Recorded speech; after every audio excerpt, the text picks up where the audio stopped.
There are 3 important steps to follow if you learn of discrimination, harassment, or sexual violence. First, advise the individual that you are a mandatory reporter. Do your best to ensure the individual knows you are a mandated reporter before they disclose an incident. When necessary, kindly interrupt them to inform them of your requirement to report. Students requesting anonymity before disclosure should be taken to Student Health Services for strictly confidential reporting to a licensed healthcare professional. Once they have disclosed to you, you must report to the Equal Opportunity Title IX office within 24 hours. If the student is under 18 or a vulnerable adult, the law requires direct reporting to UVU police, who will then report to the Equal Opportunity Title IX office. It is essential that a person knows your duty to report before they disclose. Here is some sample language to use when you have a student who is upset. I'm sorry to interrupt you, but I want you to understand your confidentiality options before you disclose information. I'm happy to talk with you, but there are some issues, discrimination, harassment, sexual misconduct, or violence, that I'm required to report to the Title IX coordinator, and some or all of your information may fall into that category. If you desire anonymity, if you do not want anyone to know your name, instead of telling me, I can take you to a confidential resource at the UVU Student Health Center who can keep your information confidential. They are the only ones who don't have to share your name. I can also take you to the Title IX coordinator or those who can help you explore your options for support, modifications, or accountability under university policy. Here is a brochure with information about your options and has contacts for those who can help provide services to you.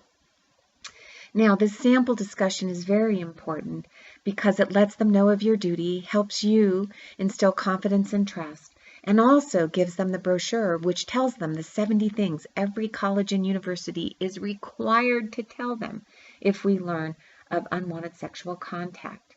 I'd also like you to know that a person relives their experience every time they retell their story. So understanding the trauma-informed approach and understanding that we'd like to have them tell their story only once, if possible. It's the best way to manage, to get them to the sexual assault response team members so that they can receive all the information that's needed and only share their story one time. The Equal Opportunity Title IX office is required to honor requests for anonymity unless the individual is under 18 or a vulnerable adult, in which case the Title IX coordinator must report to the police. Remember, this does not mean that that person will need to press criminal charges, or there is an immediate or ongoing threat to the individual or others that cannot be resolved without disclosure of the name.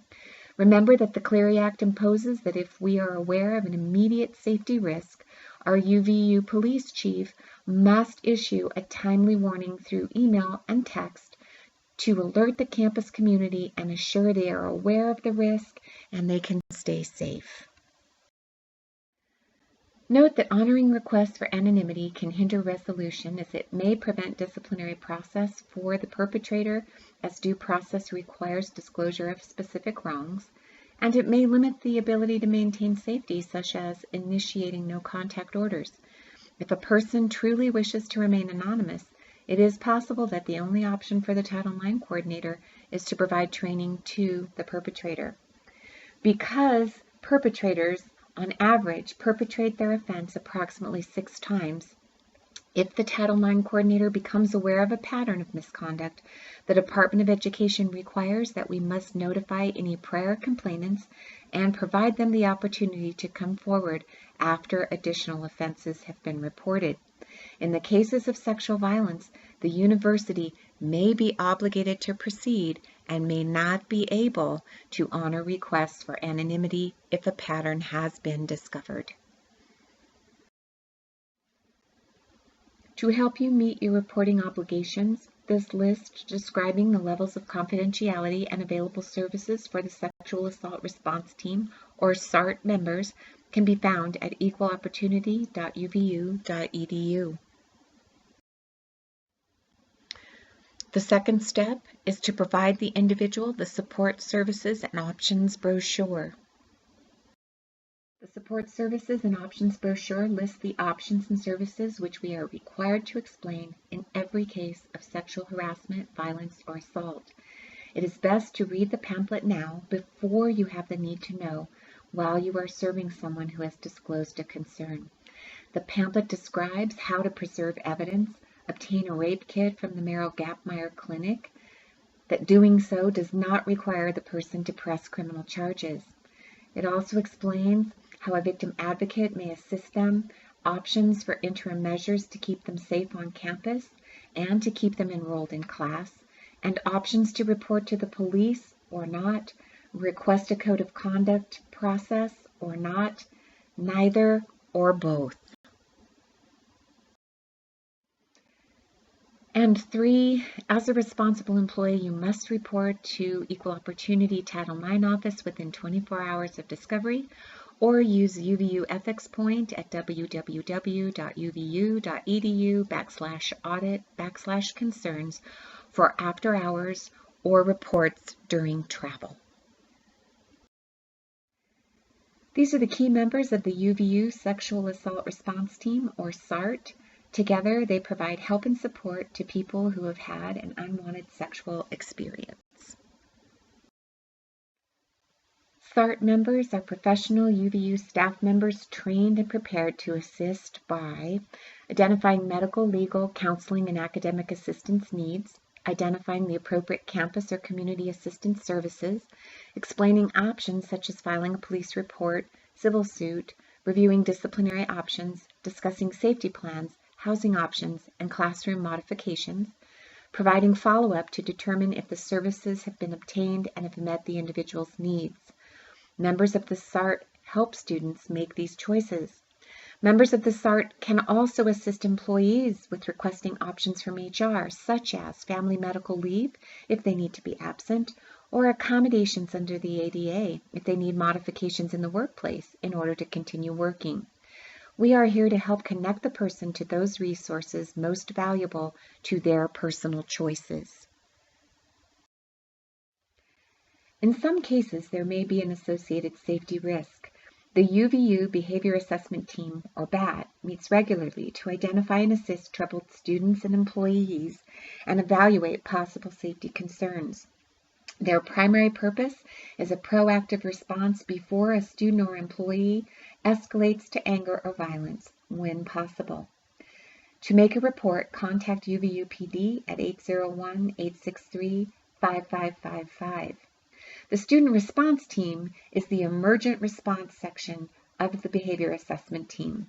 If there is a developing need with a troubled student, violence towards others, concern for self-harm or suicide, please call 801-863-1234 or call 801-863-5555 for immediate action.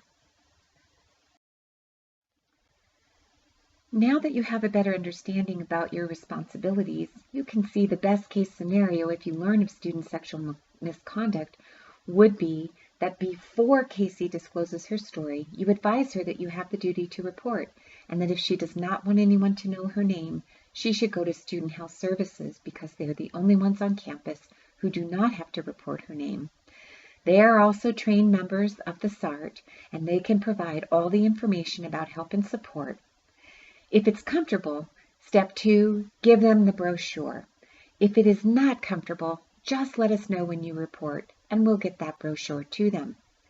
Now I'd like to get back to our story of Casey and Casey.